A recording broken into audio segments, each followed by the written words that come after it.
Toutes les bonnes choses ont une fin, pas vrai? Eh bien, Windows 10 va arriver à la fin, malheureusement. Bonjour et bienvenue. Comme dit dans l'intro, Windows 10 va plus recevoir de mise à jour, donc ne va plus avoir de support d'ici 2025, ce qui est malheureux. Donc il va rejoindre Windows 7, si le support a été arrêté en début de cette année 2023, et il va aussi rejoindre Windows 8, qui a été arrêté en 2016. Bon, après, je m'égare un peu. Qui a utilisé Windows 8 dans sa vie? Je ne pas moi. Windows 7, oui. Donc oui, c'est comme malheureux. Windows 7 il était encore comme pas mal utilisé par énormément de monde, du coup c'est vu tout simplement arrêter d'être mis à jour. Du coup Windows 10 va les rejoindre. En plus pour passer de Windows 10 à Windows 11, si votre PC n'est pas compatible, bah vous êtes niqué. Alors que si c'était de Windows 7 à Windows 10, ça s'en foutait un peu. Malgré que je trouve ça quand même un peu con de la part de Microsoft quand même. Mais du coup la question qu'on va se poser c'est, pourra-t-on encore utiliser Windows 10 même après la fin du support? La réponse c'est oui mais pas longtemps. Je m'explique. À partir de la fin du support, vous pourrez toujours installer Windows 10. Comme si vous prenez les yeux de Windows 7, vous pourrez encore toujours installer Windows 7. Sauf que pour un logiciel tierce comme OBS, eux, ils vont plus voir l'utilité exemple de mettre à jour sur Windows 10. Tout le monde sera tous passé sur Windows 11.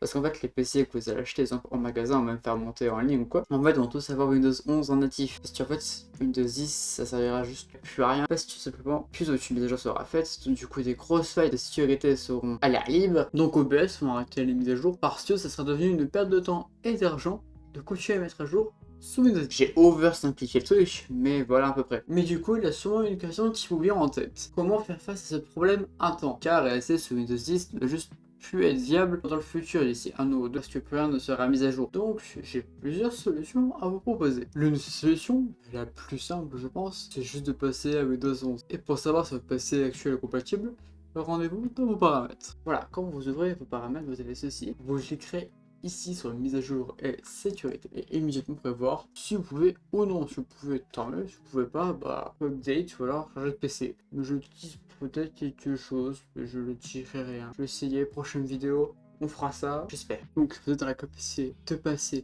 à Windows 11, je peux vous proposer d'installer un antivirus efficace comme Norton 360 ou Malwarebytes. Ce n'est pas sponsorisé, je tiens à préciser. Et enfin, la dernière solution, la plus simple, faire attention aux sites que vous allez, aux fichiers que vous téléchargez. Car à partir de la fin 2025, du coup, des failles de sécurité vont être rapidement trouvées et donc exploitées. Donc les virus vont être de plus en plus efficaces et vont plus facilement rentrer dans votre ordinateur. Si vous ne pouvez pas passer sur Windows 11, je vous invite à prendre un antivirus et faire attention où vous allez. Voilà, c'était une vidéo très rapide. Normalement, il va y avoir des bien plus gros si vous arrivez dans les prochains mois. Je vous dis à tous une excellente journée et hydratez-vous bien. Salut!